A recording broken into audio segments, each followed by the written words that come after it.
to the Warzone Amateur Hour podcast.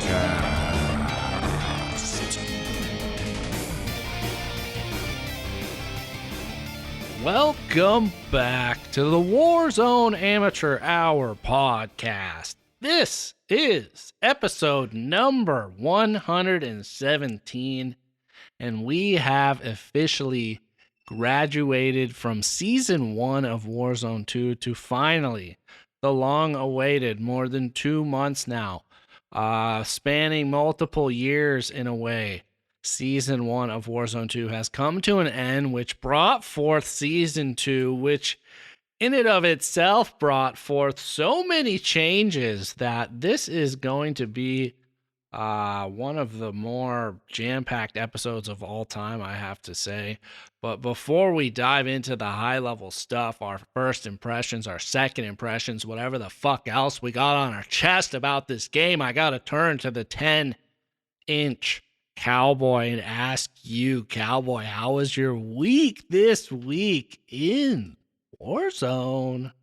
Well, thank you for that lively introduction. My week was limited, to put it lightly. I had to travel on Wednesday for work, which was, of course, the day that the Call of Duty Santa Claus came down the old chimney, and I said, "Hey, bud, I gotta leave." And he said, "Well, fuck you. I'm still gonna let everyone else enjoy this game but you." I dropped before almost missing my flight, for the record. Played a couple of rounds of the new Akira Island, I believe it's called. But Ashika Island. Ashika Island, and what I'm going to just refer to as the new Rebirth Island.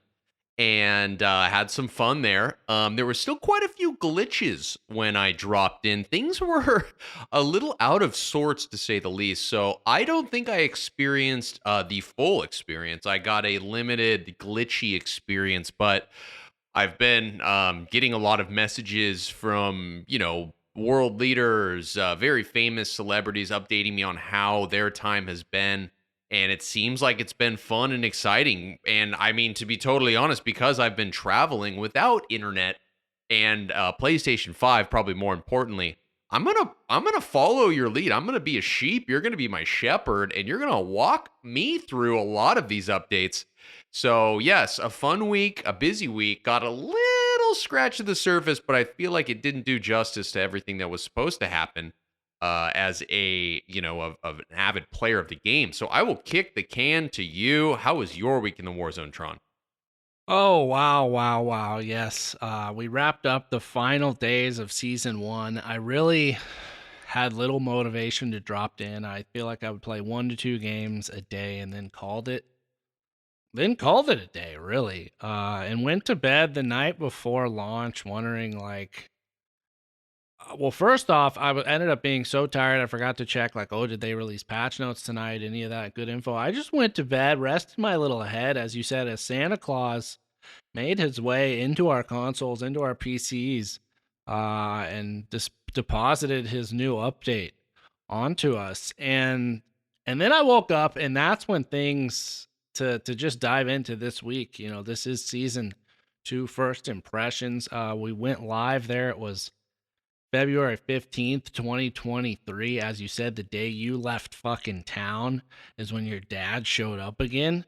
After all this time, we've been waiting for that relationship to get mended and hear you open up about it in our therapy session next week. But that's fine, man. Well, hey, listen, I had to grow up, all right? It's not my fault my dad wasn't there, okay? I had to grow up and become a man and get a job. Yeah, so we'll circle back to that later, dive into that later. But that said, yes, going live, I wake up, I have the episode or the update downloaded. I got one friend online. We spent an hour trying to get into a game. So the very first impression of all first impressions, that this again was yet another botched rollout. They botched Season 1. Well, unfortunately, they fucking botched Season 2. It was riddled with all sorts of errors.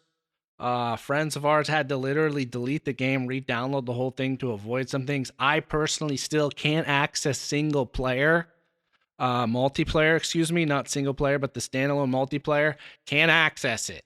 As I said, it took an hour to get into a fucking game. Throughout the next 48 hours, insane amounts of timing out, people freezing, games crashing, just like sullied the experience a bit. So that's how it started for me. But your thoughts thus far?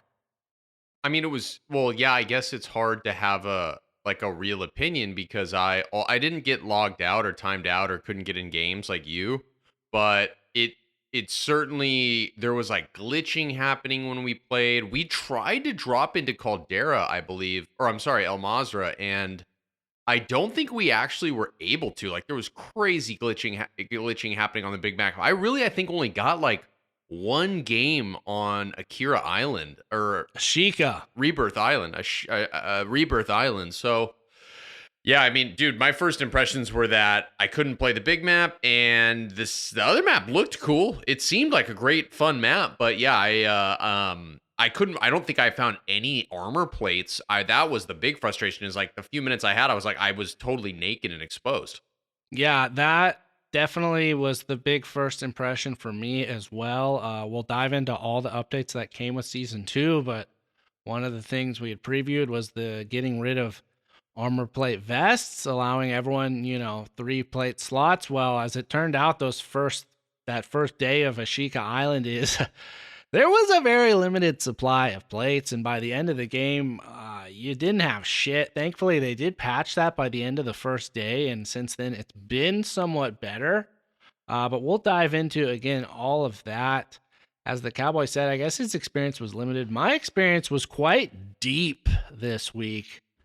So I'll have some major thoughts, but I'm curious to hear you chiming in, whether based on any sort of experience or just kind of guessing at what you're talking about. Yeah, I'll be doing a lot of that. But it's good. I'm glad to hear that they fixed the armor plate fiasco, because that was. I mean, I'm curious to hear a lot about what they fixed and where we're at, what the current state is. Well, as I said, it went live February 15th. They issued really some UI updates they've discussed now. You can see your attachment slots and your active gun by the yellow, like star, we call it a star system, but it's like the 5 attachment slots are yellow. Then they made an update here to Semtex and drill charges, which is a joke that this update had to be made, but they said Semtex and drill charges will now down a player with maximum armor plates equipped if they stick directly to their body, because as you and I and so many of us found out in Warzone, you could stick a player literally in the gulag too, and they wouldn't get downed. Yeah, it's crazy. That's 101. It's 101. That's how Warzone Call of Duty should work, right? I mean, everybody's on the same page there. Well, it's like the whole essence of its being, of why it exists, is to stick a player. If you hit the stick, like, you get the down. It's like what it does. Yeah, I agree. It's a shame that they got nerfed like that. And I think even if it's at their feet, it should still do that. But anyways, also throwing knives. Those now down a player with maximum armor plates if it hits their head or upper torso. So again, like you could hit someone with that previously and they would just keep going. The whole fucking idea behind these things is, it just kind of illustrates a lot of what's going on with this game. Is they kind of like trying to tweak shit and get away from some bread and butter stuff that works. But those were kind of some high level updates. Then of course bug fixes. We've previewed some of those. The AI got reworked. The audio they claim is better, which I have to say, first up is the footsteps do seem somewhat improved, but still not great. Did you notice anything about footsteps in your limited play on this season 2? I didn't notice anything about footsteps, but I wanted to ask about them. I'm curious. Yeah, it's always something they say they're going to fix, but I mean, are we talking real? Did they actually fix it? We don't know, but built into this whole season 2 is this new thing, public event they're calling Path of the Ronin. There's kind of these multiple challenges you have to do. So far, I've already unlocked the current ones just by playing. They're pretty basic, and they're making you wait on several others. And then ultimately, if you complete them all, you unlock the crossbow. But in addition to the crossbow, which, as you said, you kind of got to work to unlock, there's 2 brand new weapons. We previewed them last week. Now we finally got our hands on them, literally and figuratively, and the community at large. And I'm curious to hear if you had any experience or what you thought about this. But it's first up is the ISO Hemlock, which is a brand new AR. By all accounts, really good if you level it up and build it. And they're calling it a medic contender. Any experience with the ISO Hemlock? No experience. Again, you may want to assume that I didn't get a lot of experience because I didn't actually get any experience with, I don't think, the new weapons. You fucking played like 3 games, 2 games. You got some. Dude, we played one game. We played one game. It was one game. So, all right. Well, that said, the next up is the KV broadside shotgun. You didn't get to try this guy? I've seen videos of it. Is this the new one that's like crazy good? I feel like this might be one that I saw a video of. Is this one good? Is this viable? Am I thinking of the right thing? So, as we've talked about throughout season 1, shotgun's a complete afterthought. The 2 new guns they introduced during season 1, which I think were the Chimera and maybe one other gun. I think it was an SMG. Can't recall it right now. Those didn't end up being like OP crazy guns. They kind of were good. But when it comes to season 2, both these guns, meta contenders, but yes, that shotgun is nasty. I've had my hands on it a few times. I actually had a fully kitted one. Ooh. It's semi-auto. You can smash that trigger and do some massive damage indoors. So I wouldn't say shotguns are back, but shotgun is back, and it's this fucking brand new one.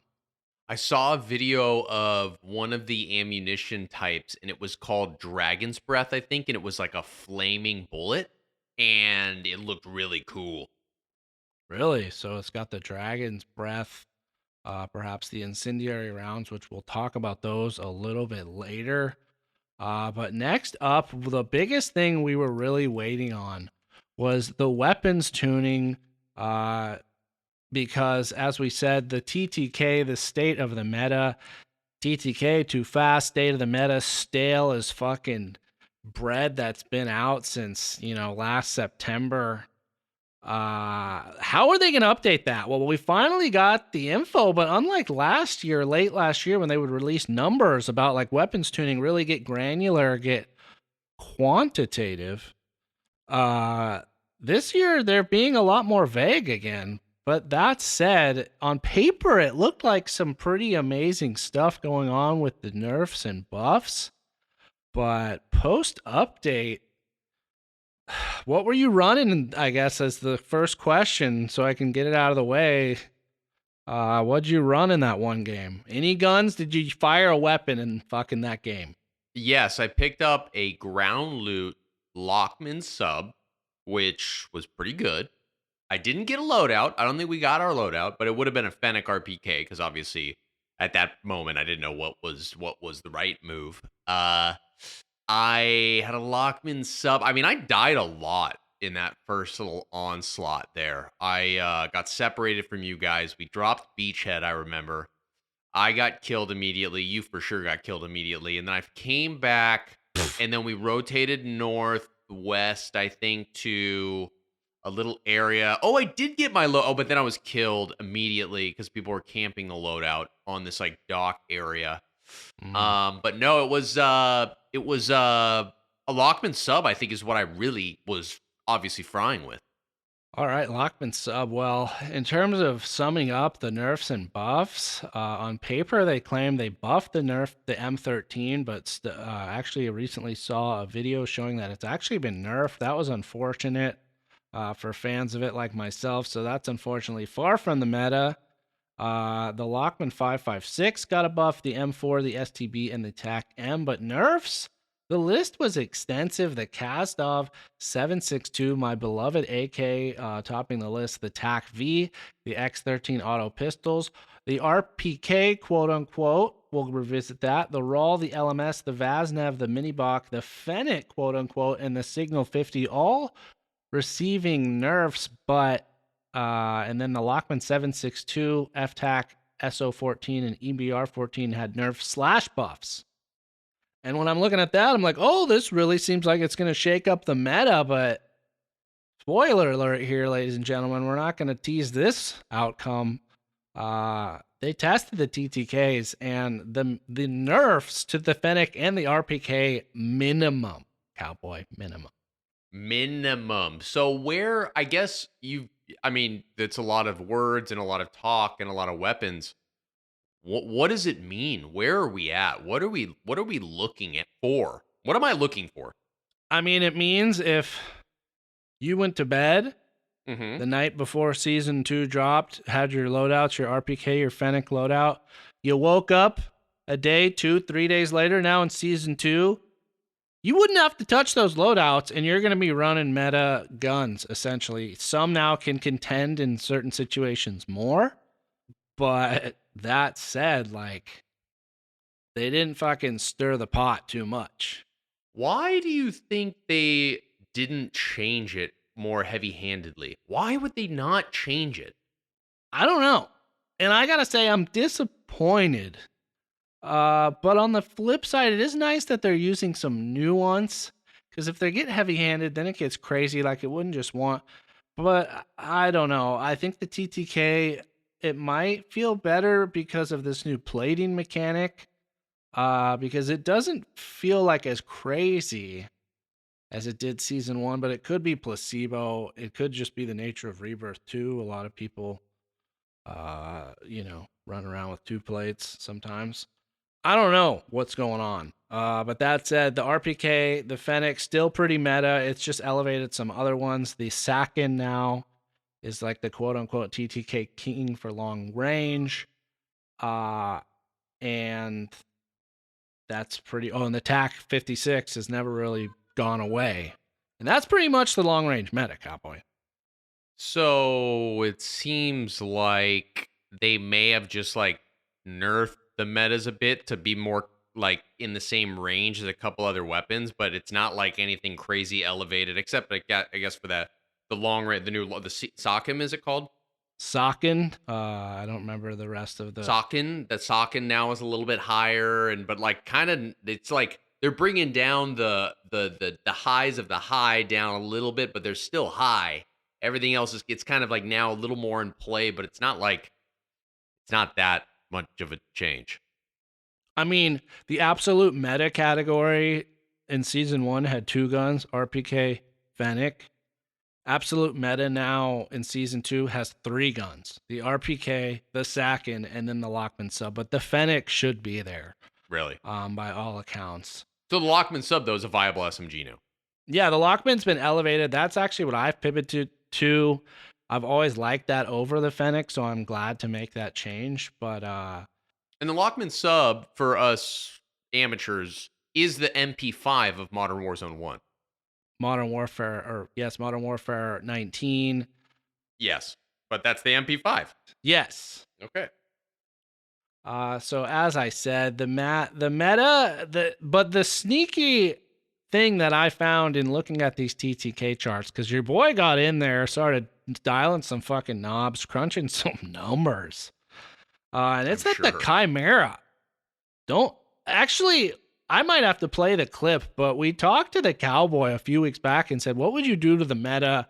And you said, make the Chimera meta, elevate the... I believe I said make the Chimera the meta. Don't change my words. Yeah, well, whatever. The wrap, and then you said snipers, one-shot, headshot, and like 1 or 2 other things. Damn near all those have come to fruition here. But yeah, in terms of the meta, long range, it's really the Sakin, the RPK, the TAC 56. I'm still really liking the Kastov 762, but there's some folks that would say that's a foolish thing or I'm a fucking fanboying out. But it's doing well for me. So. So are you running the Lockman sub and the Kastov 762? Those are, yes, my two guns, but I've been dabbling with the TAC 56, and I'm probably going to go back to the RPK now that I've really looked at what a joke that nerf was. It really only received a nerf at it got like a new damage drop off, like at like 60 meters or something like that. So you're not sniping. No, but I would definitely consider it after we dive into that. And in terms of teasing, we're gonna tease that content. But to go circle back, the Chimera, I looked at the Chimera. I looked at the, let me pull it up here. The Chimera, the Fennec, the Lockman Sub, and the Vaznev. I pulled those up on the charts. The Chimera, fastest TTK essentially on there.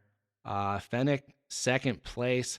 But then even on the long range, up to about 30 meters or so, 40 meters, it dominates. So I'm thinking this week I might go try and level that Sakin and do a Sakin Chimera pairing. A Sakin Chimera situation. I like it. I've always liked that it's like a mini M13B, you know? It's like a mini M13, which is fun. It handles well.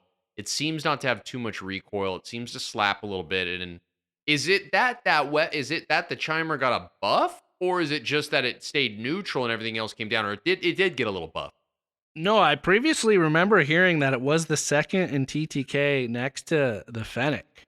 Mm. And so with the Fennec being nerfed, which not much, but did get nerfed some, that was kind of like a buff via nerfs around it, essentially. Got it. So we'll see. Again, these are on paper. In practice, can be different, but we'll see if that starts to become more and more meta. I'm going to give it a go this week. I used to run a short range build of the M13 in Warzone 1. I like kind of how that shit feels. But that said, another update they did across the board that was welcome is non-lunging melee damage was increased, which allows player to hit equipment on the ground with melee while crouched. I guess that's more of a technicality thing. Now you can do damage kneeling against items. And then melee attacks with a non-melee weapon, aka like a gun, will now require 3 hits to kill a fully armored enemy instead of 2. I feel like we've had this exact discussion before. We have. Yeah, like they go back and forth on this, right? Well, they fixed it in Warzone 1. It was, nobody ever talked about it again because it was good. And then Warzone 2 came around, and it's like they forgot to like flip the switch back. Like they like loaded a fucking different save or something after a lot of these quality of life things that we were used to just didn't make their way over to Warzone 2 for whatever fucking reason. So that's a thing now, which thank God. But nowadays, if you play, Rebirth, people don't have to worry about getting meleeed by people because they're dropping in with like an MX9 now. Landing right up your ass. But that said, we want to talk about guns. I know you didn't fire a lot, but I know you heard the news. I shared a discovery this week.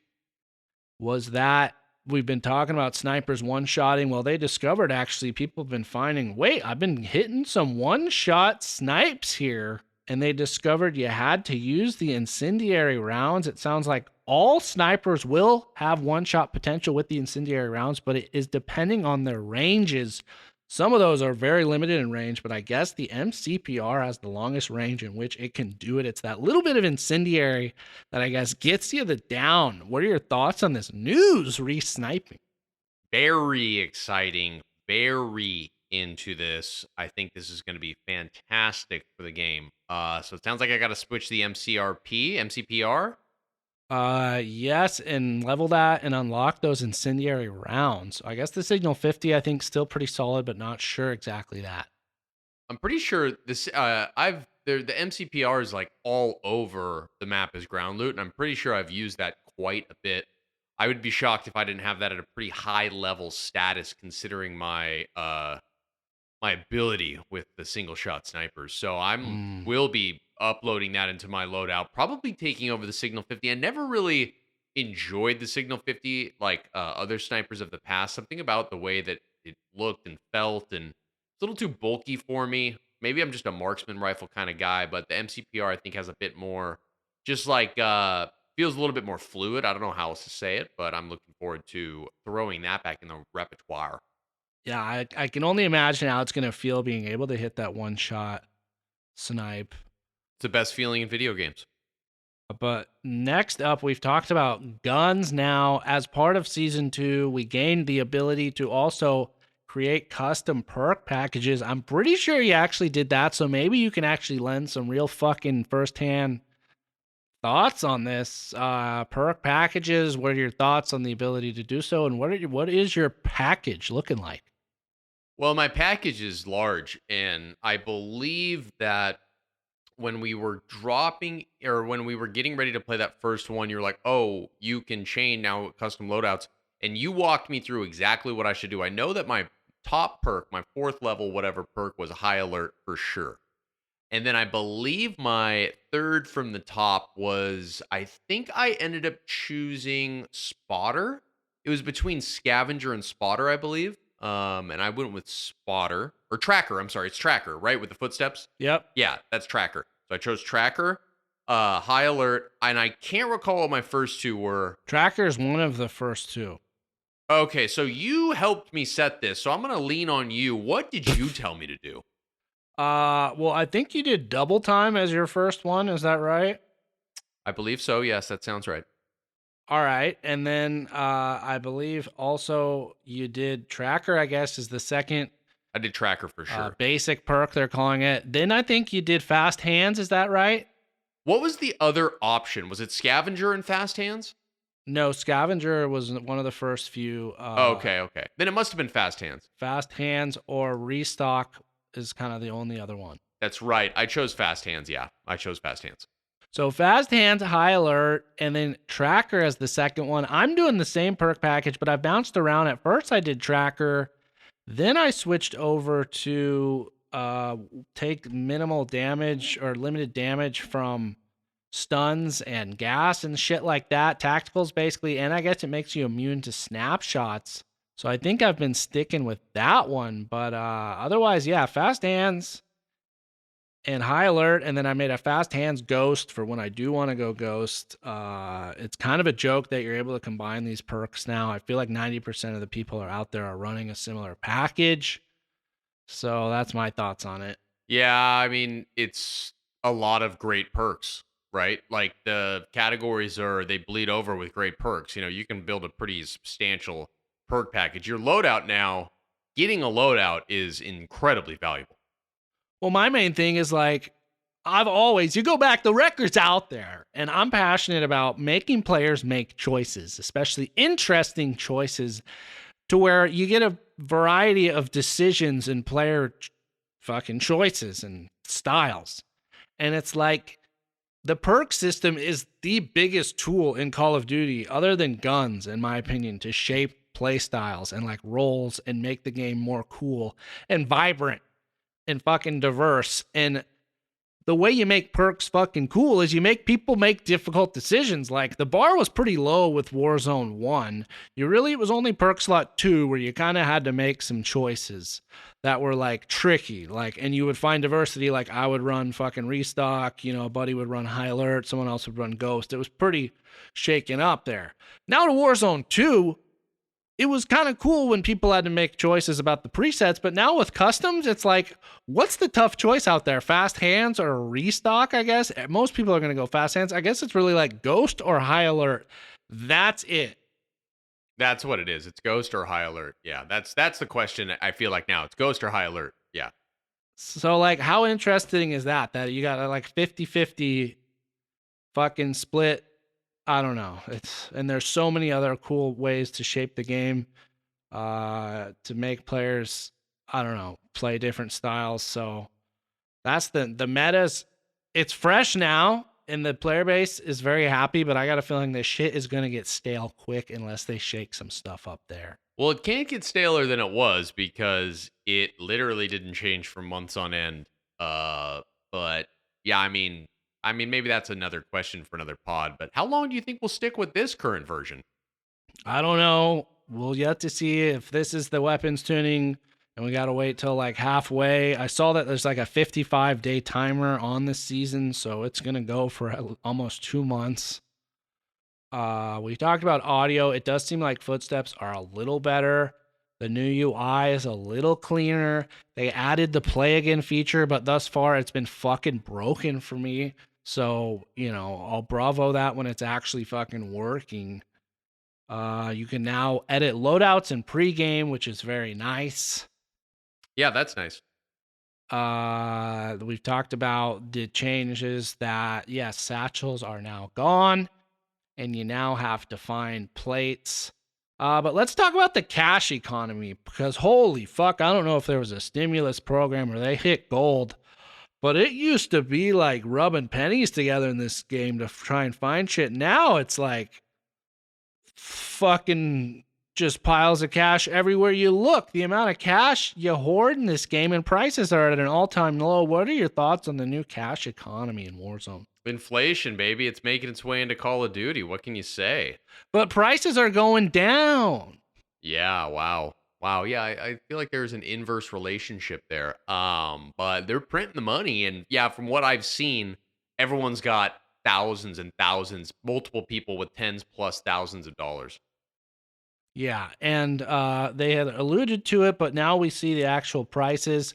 So far, I didn't see a reduction in cost of guns. They're still 2,500, but loadouts did get a price cut. Let me pull up.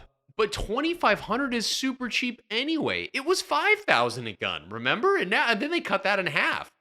Yeah, no, I'm saying, but we thought they might even cut it more. They made it sound like that in their previous, their like roadmap document. It might have been a typo or just poor copywriting. Wouldn't be surprised if it was a copywriting situation issue. Their writers, we've been telling them for years now, literally years now, they need a couple of guys like us in there to do some of their copywriting. Indeed.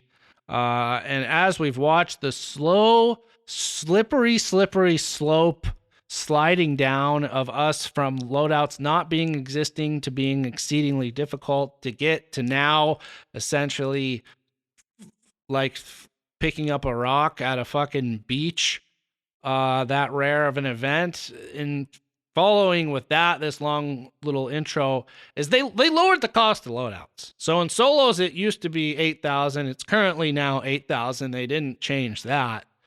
But duos used to be, I think, 16K. Now only 12,000 for duos. Trios used to be 24K. Now only $8,000 or $16,000 in trios, which comes out to $5,300 a person. And then quads down from 32,000 to 20,000. So they completely reversed it. It used to be cheapest, relatively speaking, as a solo. And then as you went up, it was like more and more expensive, or 8,000 roughly a person. This now is like the bigger party you got showing up to TGI Fridays, the smaller the gratuity or whatever you're going to pay. Kind of, that's my metaphor I'm going for. What are your thoughts? I guess I'm wondering why they do this. I mean, why do you make it that much more accessible? You just want everyone to have everything all the time, so it's more of like an even match at all times. And I guess does that make it, I guess it makes it easier for amateurs. They're trying to, does this level the playing field? I guess it does, right? I've heard all these people about raising the skill gap. I don't know how you could fucking ever argue this raises the skill gap. Like you said, it's like you have a loadout more often than you don't now. It seems like it's just like it's like it used to be. It's just like a foregone. It's a formality. It's like in chess when you fucking move your pawn 2 spaces forward. Like it's just kind of that first move that everybody fucking is doing here. Yeah. Yeah, interesting. I mean, I guess this is good, and I think it makes it more fun when you have your loadout. I think it changes the way that you approach the game, though, because you just assume now everybody has a loadout, you know? Yep. You get a loadout, you get custom perks, you get your second gun for only $2,500. Fucking A, this game's built for that shit, dude. You sound like you're not into it. I mean, I've been over this. I wish it's fine. It's fun. It definitely lends itself to the resurgent style of gameplay. But that said, strongholds and black sites, thankfully they did some nerfing to the AI. All right, it wasn't just me getting my ass kicked. Oh, thank the Lord. The AI with ARs had their damage decrease from 34 down to 22, and the shotgun bastards were down from 17 to 15. And they said another change that AI combatants in strongholds and black sites will evacuate the area during the final 3 circles. The fine. Oh, okay. That's good. That's good. That's good. Except I did always like how the AI would like let you know if somebody was there towards the end of the game. You know? Dude, but was there anything worse? Were you in a game where it was like a late ass game and all of a sudden there's fucking AI? Yeah, but I don't know. I never had the issues that you did with AI. I never was afraid. It's not an afraid thing. It's about you're fucking moving with, let's say, 10 people left, every single thing you see, and you're now having to deal with some fake people. Like, you're fucking nuts if you're not if you don't think this is a massive win. I'm not saying it's not a. I think it's a good thing. I think it's a good thing. But I didn't think it was necessary. Oh my god. Well, I don't fear them. community, tweet at us right on our Discord, insult Cowboy. I will share them with him. But that said, let's move on to backpacks and inventory. As we talked about, we dreaded. The backpack system is gone now from Warzone as we know it. As with it, the third gun slot, fucking gone. Forget about it. Never happened. Never coming again. Fuck you if you like that. Yeah, it's kind of sad. I really did like it. It was so fun. It was such a. It made the game more dynamic. It really did. Especially as a sniper. Yep, so now every player has a small backpack throughout the entire game. But the switch to we talked about and now have experienced it from the backpack inventory looting system to now vomiting loot, everything in the game, including, the duffel bags, including the medicine cabinets. It just spits out the loot. What are your thoughts on this switch, this change? I prefer the spitting out of the loot. I do. That was one thing that I actually really liked. Yeah, I'm a fan of this. I didn't like the having to search and stand there and like. I'm a fan of this. I enjoyed this. I know it's bringing us right back to Warzone 1, but this was one of those things that to me was like, if it's not broke, why fix it? Like, who's asking for this? So it's reverted, and I'm happy about it. What about you? I mean, I got my hand up. My head is bowed in prayer. You are testifying. You're preaching to the choir here. It's been a huge improvement in the flow of the game and just in the nature of looting. There are some issues with items still kind of stacking on top of each other that I think they need to sort out. But overall, it just makes it more visual, more quick. I like it. I salute that.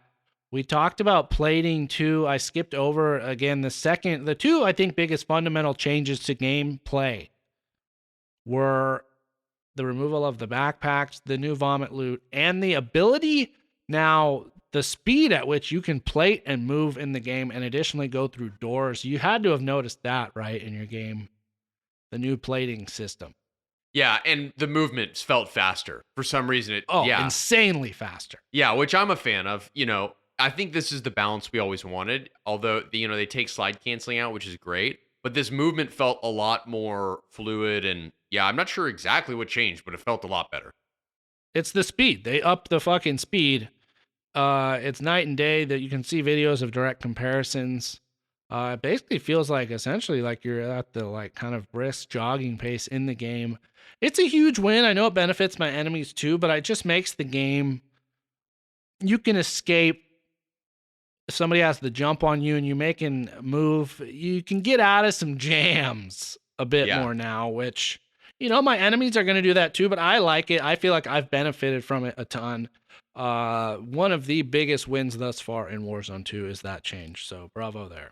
Yeah, it definitely, I think, helps the TTK in a tangential way as well. For that exact reason, like you can get away a little bit quicker. This will add up, So interestingly enough, I'm looking at it here. So we noted the movement speed was increased. They said you can now sprint while plating. But also the animation itself, they increased that speed by 25%. So it takes now 25% less time to apply full plates than it did. That's cool. I like that. Yeah, big win. It's helped the game. I know going into Resurgence said, what's this fucking Resurgence map? I don't like it. It's whatever. It's that shit's like cocaine, I've realized, in like first person shooters, because the speed of the engagements, the frequency, it scratches that it hits that spot pretty frequently. Whereas you get that in Al Mazrah, but you gotta wait for it, and sometimes you gotta get your ass kicked for like an hour or two before you really have a fun, good game. Whereas the resurgence mode itself, it is addicting. I did drop into that quite a bit. It feels like a lot of these improvements are aimed at facilitating that game mode and supporting that game mode. I stopped dropping into Al Mazrah because shit was glitching so fucking much. But yeah, that's kind of where I stood after as the dust settled on season 2. Yeah, I wouldn't know or understand the cocaine metaphor, but I definitely like Rebirth Island more. It's just so much more fun. You know, it's so much more active.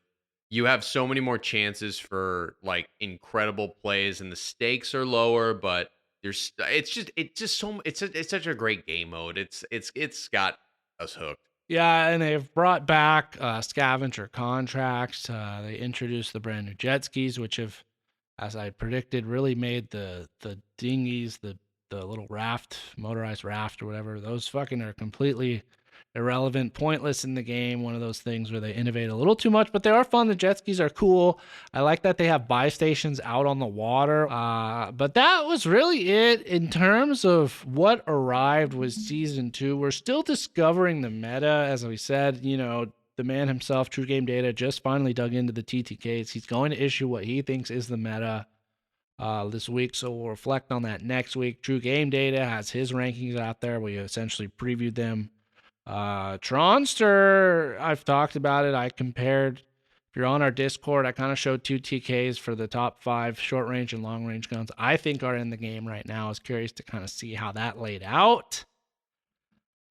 But really, I hope this week ahead we get to play quite a bit, Cowboy, because I want you to start getting some reps, start getting the sample size up, because I forgot to mention it last week, but it's now officially here. That is a feature we had been waiting for since season 1 Reloaded, and that is the addition now of combat records. That's right, your KD is now being tracked. What are your thoughts on that, buddy? Oh, I'm excited. I would imagine it's extremely high after that first game, and it's only going to get higher. So, what's your KD right now? What is yours? I didn't get a chance to play much this week, so it's hard for me to say. Woo! Wow, he's excited. First, I should say one thing I think is a loss that they need to fix is there's 2 categories of stats. There's multiplayer and battle royale. So in terms of battle royale, it doesn't differentiate between your KD on Al Mazrah or Ashika. They both are combined. So it's a little muddy there. Oh, interesting. But right now I am currently sitting above the 1.0 threshold. I'll have to double check the exact number after I've gotten a little more reps, but your boy is in the positive for once in his fucking life. Like above 1? Does that mean in the positive? Yeah, I'm above 1, motherfucker.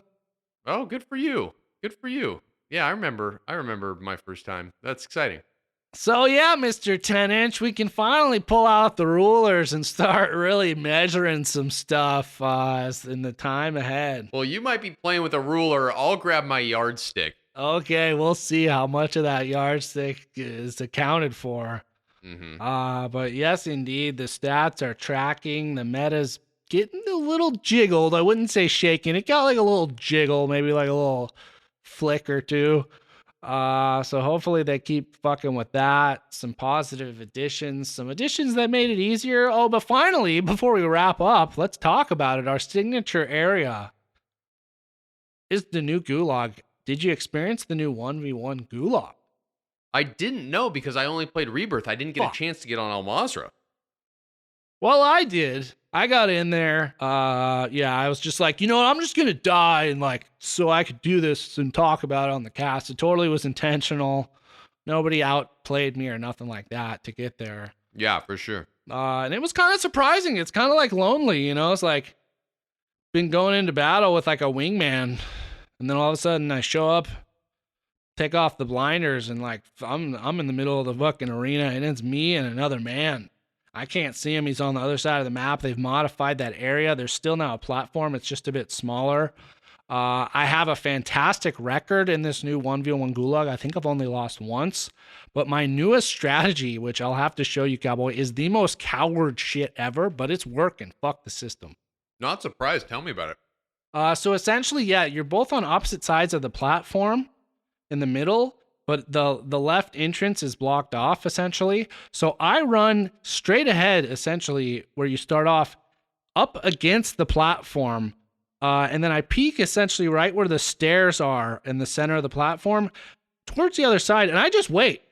I sit there and wait. I've now waited sometimes 45 seconds because somebody always either comes around above you on the platform and jumps down or runs straight into your field of view. It's super cowardly. I let them run into my fucking line of sight, but it's working. Dr. Disrespect would be so disappointed in you.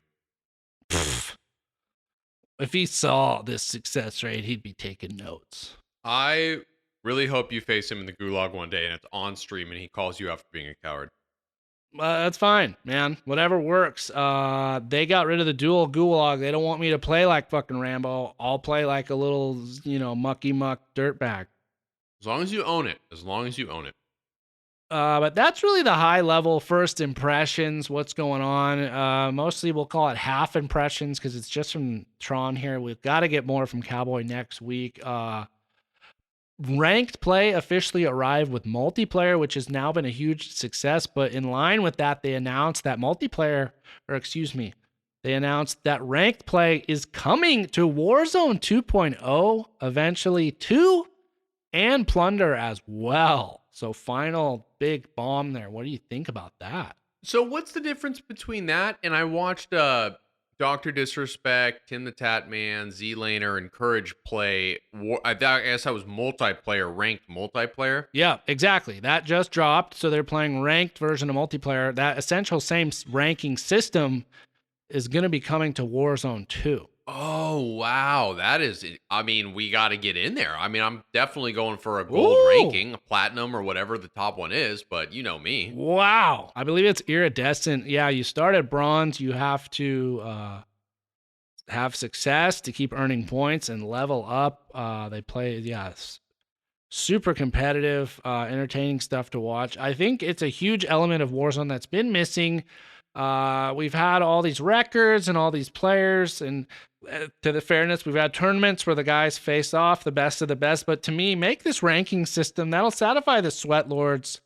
You got the combat records. People want to start whipping it out and, with that measuring stick like Cowboy and I alluded to, and seeing like who's the fucking best. And if you want to be the best, you got to beat the best. So make the fucking system to prove who's the best.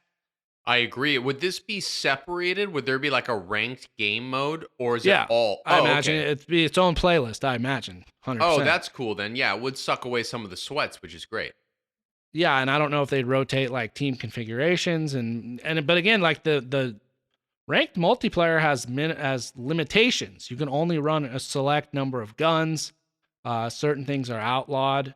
They choose the maps, they choose the game modes, which wouldn't obviously be a thing in Warzone. But it's a more pure, but again, it's what some other battle royales have that people have been clamoring for. It's exciting to hear that it's coming. Plunder, I guess, is cool too for those people out there on the other side of the spectrum of competitiveness that just want to fuck around. Yeah, it's exciting stuff.